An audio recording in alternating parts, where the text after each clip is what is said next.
it's Gina with WTI.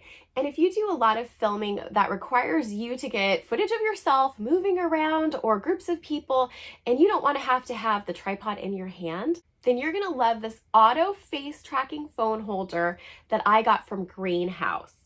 This really works. I do a lot of content creating, and shocker, I don't have someone following me around filming me. So I love the convenience of having this. This is such a neat little gadget.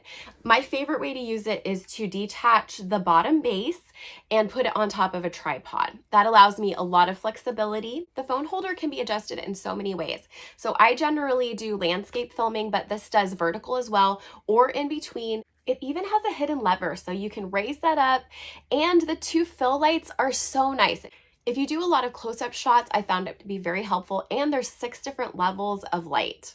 You can also adjust the camera on the phone holder so that it can accommodate for standing or sitting. I couldn't be happier with this phone holder. It is my new secret weapon when I do content creating. I think you're gonna love it too, and that's my point of view.